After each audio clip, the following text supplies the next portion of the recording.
we as women, we try to take on too much sometimes.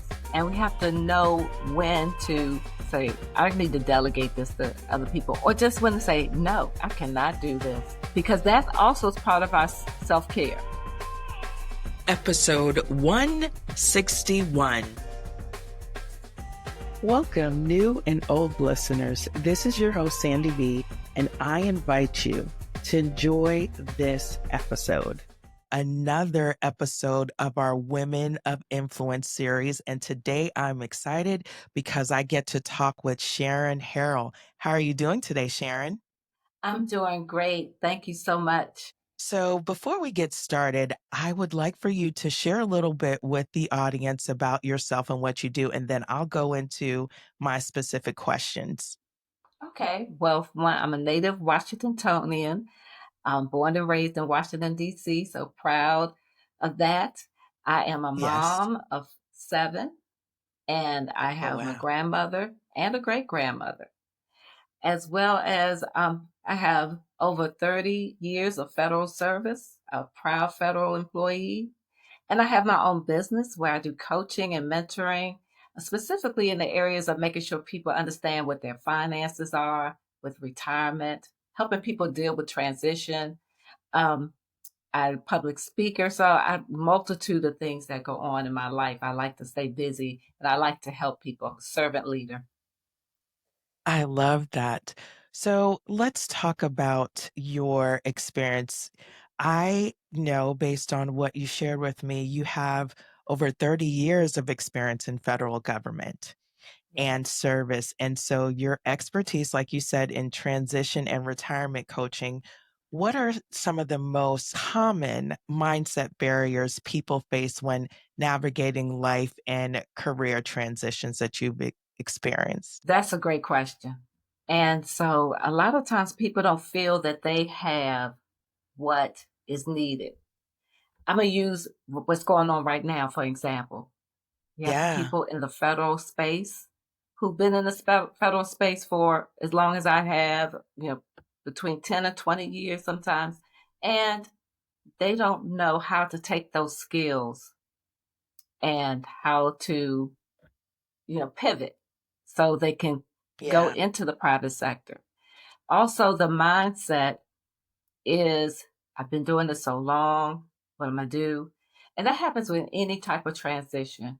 Yeah. When something comes to an end, it's almost like those stages of death and dealing with the denial and then the sadness and the various stages.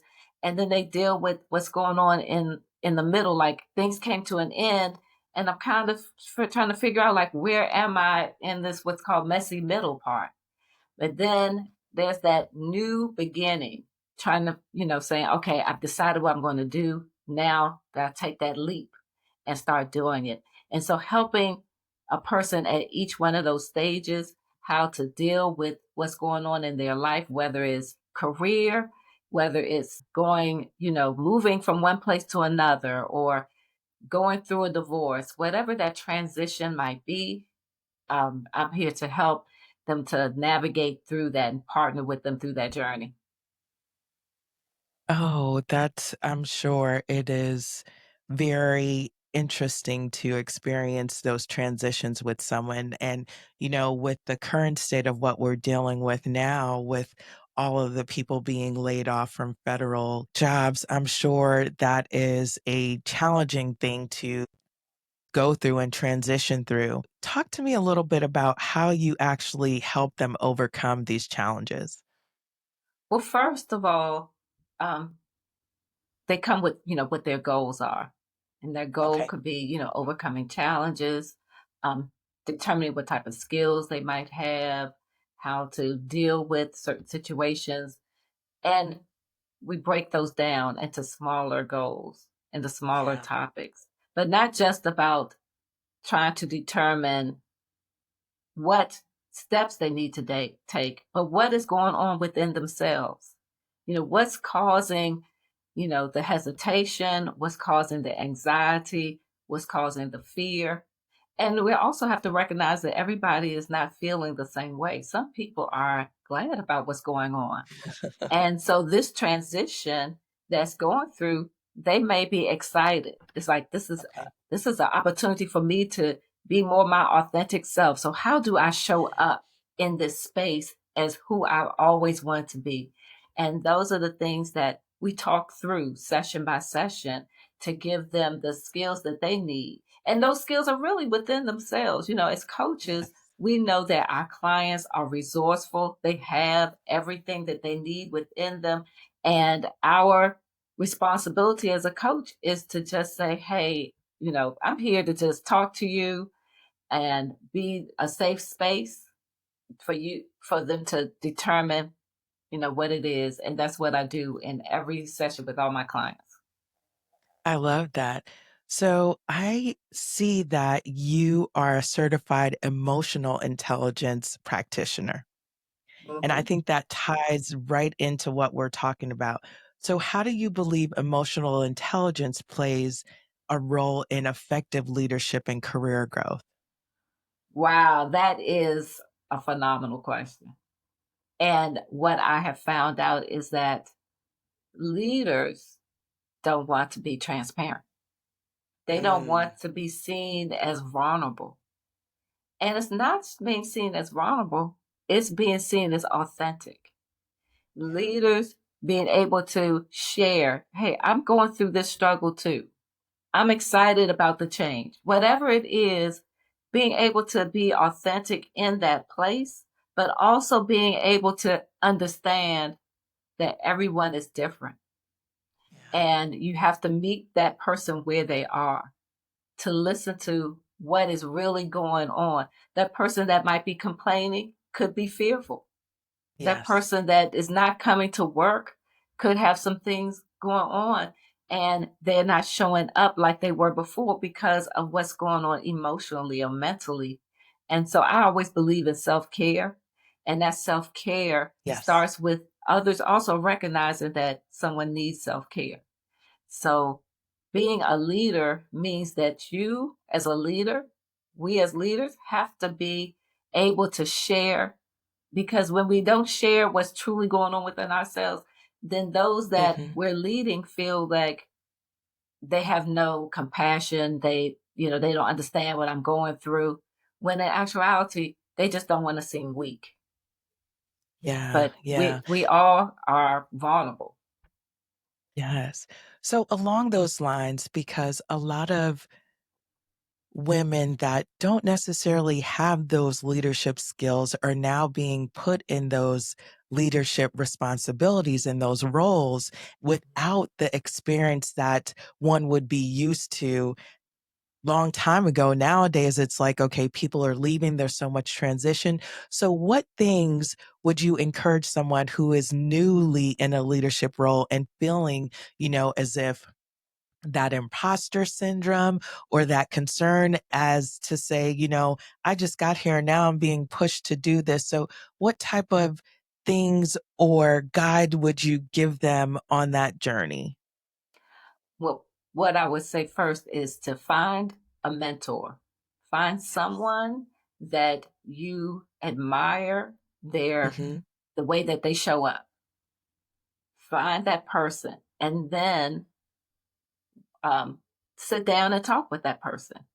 Figure out, you know, what it is that they do that helps them to show up the way they are.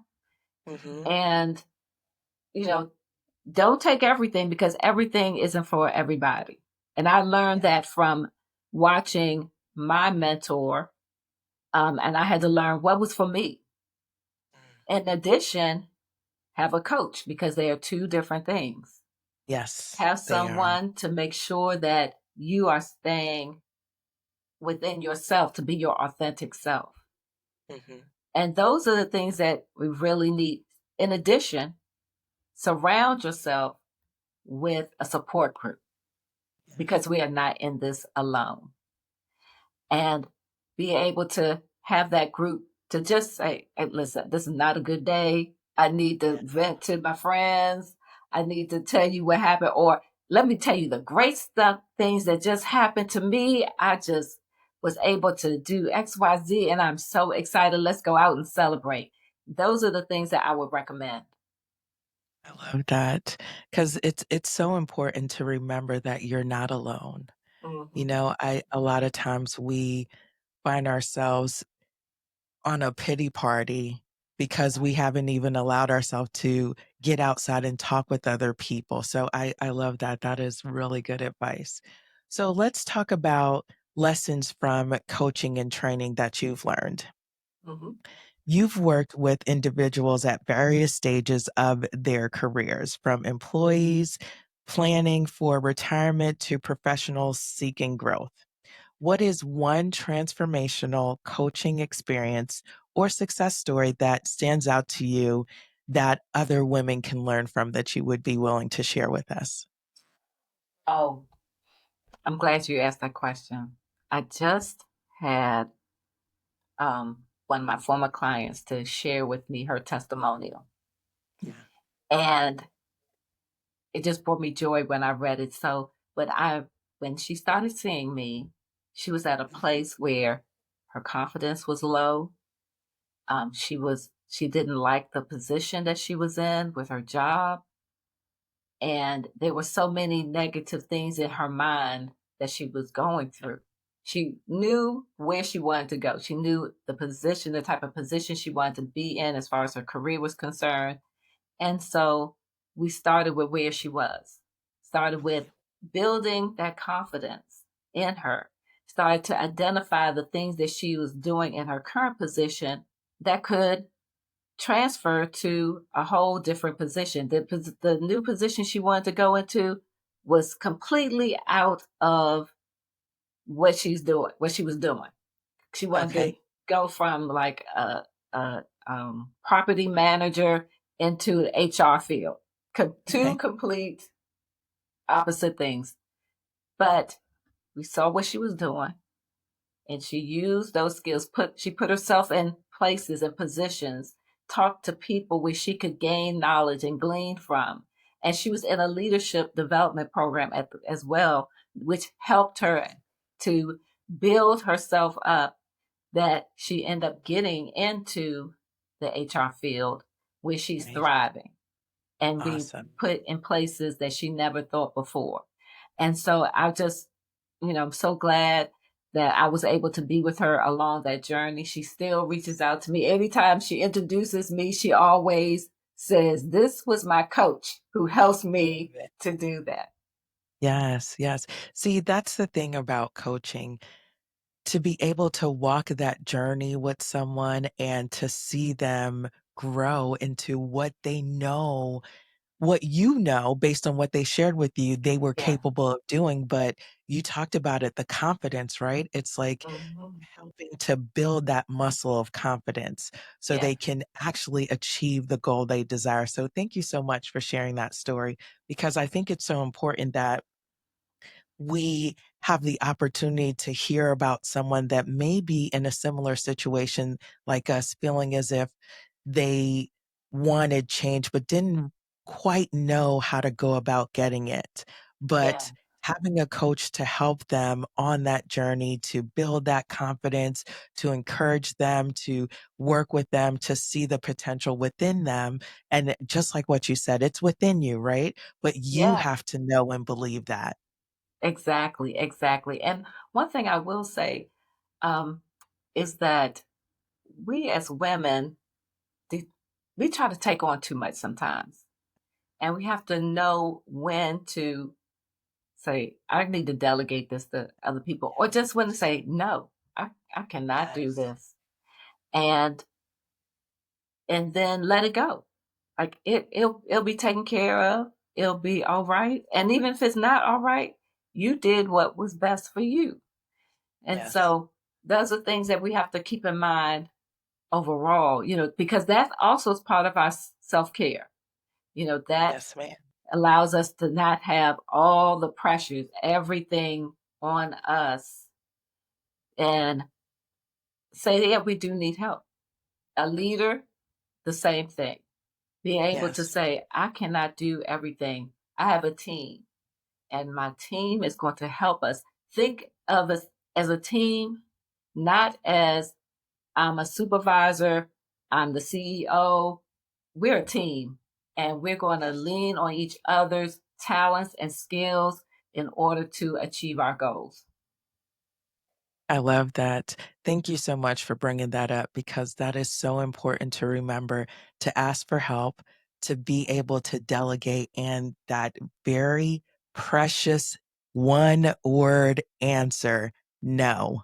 Yes, correct. That is correct. So let's switch gears a little bit. I want to talk about your experience as a mom and a grandmother. Yes. So you're not only a professional powerhouse, but also mother, grandmother, and great grandmother. Yes. How has your journey as a multi-generational matriarch influenced your approach to leadership, coaching, and growth, personal growth? Well, I'm gonna just be honest. I started off young. I started having my Obviously, children when I because was you do not look. I was about to say that at the end, Sharon, but yeah, okay. yes. I had my first child when I was 18, right out of high school, Yes. and and I'll tell you, I look back now and I thought I was grown. I really thought I was grown because I had a child. I had gotten married at the time, and Mhm. I thought, I was like, I could do this. And Yeah. then life happens, right? Things that the marriage didn't work and all those things. But my focus had always been on making sure my children were taken care of. So my family Yes. grew. So we have a blended family, and that's Mhm. what gives me to be, the multiple grandchildren that I have and a great grandmother. Yeah. But because I always focused on my children, then I knew that there was a time that I needed to focus on me. And Yeah. what I made sure is that I made sure that my children were okay. But in the same time, during those years, I was still educating myself. I'm a Mhm. firm believer of continuous learning. So I was still educating myself through, my work. Yes. And I knew I always wanted to transition out of my federal space and do more. And I've always been involved in things outside of work in my church, in my community. And I see that through my children paying off as they're involved in various things, activities, sports that they love to do. And so that has helped me to say, hey, let's do this all again as a family and Yeah. build a business and build a legacy. And that's my goal, is to build a legacy. My children and my grandchildren can see me and see what I'm doing. I learned from some cousins of mine that my grandmother Mhm. was a midwife. Wow. And instead of her being paid in cash, she got paid in land. Ooh. Yes. So this was like in the early 1900s. I'm not trying to say, oh, but my parents had me late in life. Yeah. So this was like in the 1920s, 30s, being paid in land. And when she passed away, she had already had her, the will set out and how much land she was going to give each of her children. So by the time she passed away, 7 of her 8 children were still living. Some of them had already had property Okay. and was living down in the same area in South Carolina. My dad wasn't. He got 30 acres of land. And Wow. that's amazing That is. for you to be able to give just one of your children 30 acres. Some of them got, 15 or so if they already had land, but 30 Mhm. acres, that, Wow. and we still have that land today. That is phenomenal. That is such an amazing story, and I must tell you, grandmas can do nothing wrong in my eyes. I love my grandma. Anyone who listens to this podcast knows how much my grandmother has meant to me, and what an amazing legacy to share with your family, and Mhm. just for you to know that your grandmother did that. And obviously she was very savvy to Yes. understand the importance of acquiring land and then being able to pass it on to her children. Exactly, exactly. And one thing that I've done so my children can continue to share the legacy of our family is I created a notebook for each one of my children and for my Wow. nieces and nephews. So it has my parents, it has my grandparents' picture, it has the information about my aunts and uncles and all types Wow. of pictures and we look at the programs from like funeral services as obituaries, but it really is a story. It's the It story is. of that person's life, and being able to physically give that to each one of my children and to my grandchildren and my nieces and nephews. I left room enough in there in the notebook for them to continue to add to it. I So love it's that. not ever finished. And it's of something Yes. physical that they can always have because we have phones and we have put pictures but having something physical makes a world of difference. That is beautiful. And I think, me included, we need to get on it. That is a lovely way to be able to preserve your family history. And we know nowadays how important it is to make sure we tell our stories, right? And Yes. we have that proof to show of our heritage and our history. So I love that idea. I think we have to take that, Sharon. We have to share that Yes. with others because that is good stuff. I really Yes. like Yes. that idea. And I'm sure Thank your family members like to hear the stories and see, the different pictures from the different generations. So that's a beautiful way to keep your family history alive. definitely, definitely do. And every few years, my cousins and we've gotten together and had virtual family reunions. And Yeah. so we put together a slide deck and have, people share and everything. And that was part of the booklet that I put in there, like the most recent reunion we had with the copies of the slides, because it's not Yeah. just about knowing about me and my parents and my grandparents, but the aunts and uncles and cousins that we have that's, across the country and being able to share their information. So you never know, what will come from that, but being able to Yes. have that information because you know we are small within where we are, but we're large and we can do so much together. I love that. That is such a great idea. So yeah, we definitely should take some time to do that. And I love the fact that you share that because someone listening besides me will probably take this idea and start. It's never too late to start, right?